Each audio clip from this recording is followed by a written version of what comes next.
Thank you for joining me. As you can see, I'm on the South Bank side of Westminster Bridge. This is as far as I can go. There's police cordons here because, as you know, this morning we woke up, there'd been another terrorist attack on Parliament just behind me. As you can see, that's Big Ben, Houses of Parliament. And you remember last year, an Islamic terrorist mowed down pedestrians all along this side and then crashed his vehicle just on the other side of the bridge.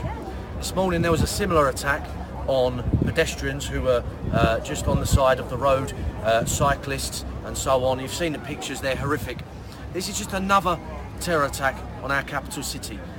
You know, this is just getting beyond a bloody joke, and we're not allowed to talk about it. I'm not even going to mention who's responsible because I know Facebook will simply delete this video. They'll take the video down if I start mentioning who's to blame for this avalanche of terror attacks that are blighting the West. I mean, we've had Paris, we've had Berlin, we've had Nice, we've had Munich, we've had attacks in Florida, in New York, in Canada, Australia, we've had sieges, we've had people being run down by cars. It's just getting beyond a bloody joke. What I want to point out today though is, as you probably know, I was sent to prison back in March, yeah, for harassing a gang of migrant, paedophile gang rapists. Now, at the trial, we found out that the investigation was being led by an officer from SO15 Counter-Terrorism Command. And he was asked in court, what the hell are you leading an investigation into an act of harassment outside of a pizza shop in Ramsgate? And he said, Britain First is a threat to national security. There's 23,000 known Islamic extremists walking our streets that the state know about. There's hundreds and hundreds of ISIS fighters returning to this country, being given free council houses. And who do you think is being sent to prison? I'm being sent to prison. Jada Franson's being sent to prison. Tommy Robinson's been sent to prison.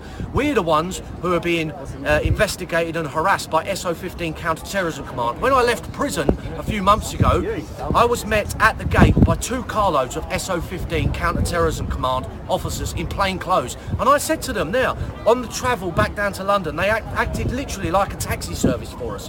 I said to them, why on earth are you babysitting me back to London when you should be out there catching terrorists? They said, we're foiling at least 1 terror plot a week at the moment. And I said to them, if even a quarter of those terror plots got through, then we would have a civil war situation in this country. And they absolutely agreed. And I said to them, why on earth are you babysitting me? Why on earth are you acting as a taxi service for me, a politician, back down to London when you could be out there, 2 carloads of them, catching terrorists? It's an absolute bloody disgrace. Why doesn't the state take decisive and fierce action against the known 23,000 wannabe jihadists in this country? All the ISIS fighters that are returning to this country. Why aren't they being rounded up and sent to prison? Oh no, it's me, it's Jada, it's Tommy that's being sent to prison. We're the ones being arrested and harassed by the state. It's an absolute joke. Well, I've got a message for all the Islamic extremists out there. Those 23,000 known Islamic extremists, yeah, who are walking the streets of this country, spreading hate and bile and nonsense. Go to Heathrow Airport, get on an international flight back to Saudi Arabia, and I guarantee you, you will live in a society governed by Sharia law, and you won't have to bitch or moan or whinge anymore about our British, Western, Christian way of life. So go and get on a plane, get out of our country and leave us in peace and stop carrying out terror attacks against our people.